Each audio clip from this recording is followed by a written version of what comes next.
আমরা অনেক ক্ষেত্রেই রাগে প্রশ্ন করি বা কোনো কিছু চাইছি না এরকম ভাবটা বোঝানোর জন্য প্রশ্ন করি বা অধৈর্য হয়েও অনেক সময় প্রশ্ন করি। এখন এই যে তিনটে অবস্থার কথা বললাম, এই তিনটে অবস্থার উপর নির্ভর করে যখন আমরা কাউকে প্রশ্ন করছি তখন আমাদের প্রশ্নগুলো এই রকম হয়। কোথায় যাচ্ছ বলবে কি? তোমার রাগের কারণটা বলবে কি? এখানে কেন এসেছো বলবে কি? কেন আমার ডায়েরি দেখছো বলবে কি?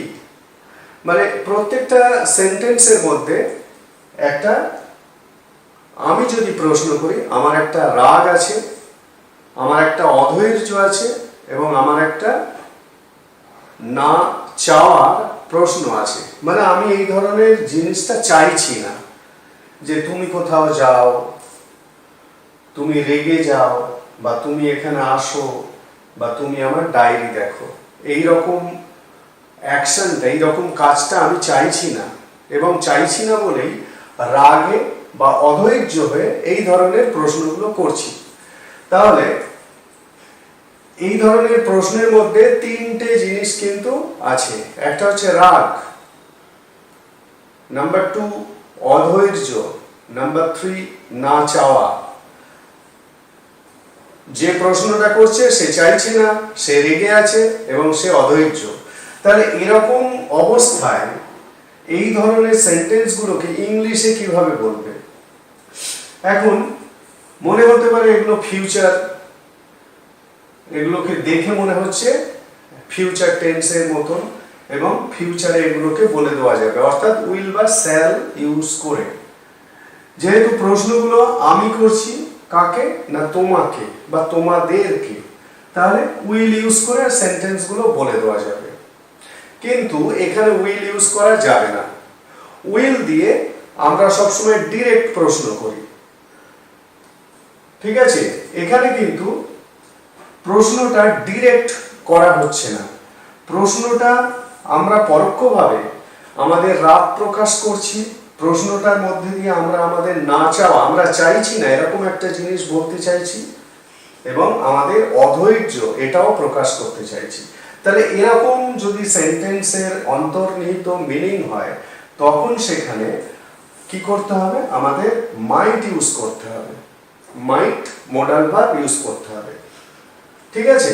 তাহলে এই ধরনের সেন্টেন্সগুলো অ্যাপারেন্টলি তোমরা যখনই কাউকে বলতে শুনবে হয়তোবা তারা উইল দিয়ে বলে দেবে, কিন্তু সেন্টেন্সগুলোর ভিতরের যে অর্থ, সেই অর্থগুলো না বুঝে সেই ধরনের মানে উইল দিয়ে সেন্টেন্সগুলো বলা মানে ভিতরের অর্থগুলো না বোঝা। এখন যদি বিশুদ্ধভাবে বলতে চাও, correctly, if you want to speak English correctly, then you have to use might, ঠিক আছে? তাহলে এখানে মাইট ইউজ করব কিভাবে না, সেন্টেন্স স্ট্রাকচারে দেখো, সেন্টেন্স স্ট্রাকচারটা এরকম ভাবে, সেন্টেন্স স্ট্রাকচারটা এরকম ভাবে তৈরি করো, মাইট I ask, mite I ask, এইটা তারপরে সেন্টেন্স, ঠিক আছে? তারপরে সেন্টেন্স, যে টেন্সের উপর বলতে চাইছো সেই টেন্স অনুযায়ী সেন্টেন্সটাকে বলবে, ঠিক আছে? মাইট আই আস্ক, তারপরে সেন্টেন্স। এখানে তাহলে বলবে কি? এই অংশটা মাইট আই আস্ক, ঠিক আছে? তাহলে আমি সেন্টেন্সগুলো যখন তৈরি করব তখন নিশ্চয়ই দেখতে পাবে। তাহলে মাইট আই আস্ক, তারপরে সেন্টেন্স, এটা হলো সেন্টেন্স স্ট্রাকচার। এই সেন্টেন্স স্ট্রাকচারটা ফলো করে কিন্তু এই ধরনের সেন্টেন্সগুলোকে বলতে হবে। তাহলে কোথায় যাচ্ছ বলবে কি? কিভাবে বলবে? মাইট I ask, might I ask where, এই where এর পরে কিন্তু সাবজেক্ট দিয়ে দিতে হবে, where you are going, ঠিক আছে? where you are going, কখনোই কিন্তু where are you going এরকম হবে না এই জায়গাটায়, ঠিক আছে? এই জায়গাটা একটু খেয়াল রাখবে, এটা এরকম জিনিসটা প্রত্যেকটা ক্ষেত্রেই হবে। তাহলে পরেরটা তোমার রাগের কারণটা বলবে কি? একইভাবে মাইট আই আস্ক, যেহেতু প্রশ্নটা আমি করছি তাহলে মাইট I ask the reason of your anger. Mite I ask the reason of your anger, তোমার রাগের কারণটা বলবে কি? পরেরটা এখানে কেন এসেছো বলবে কি? একইভাবে মাইট আই আস্ক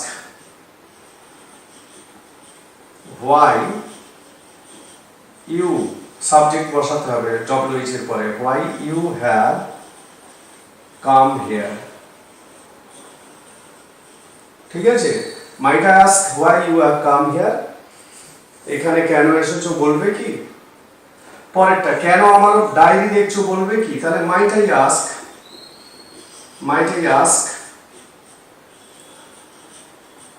হোয়াই, কেন তুমি আর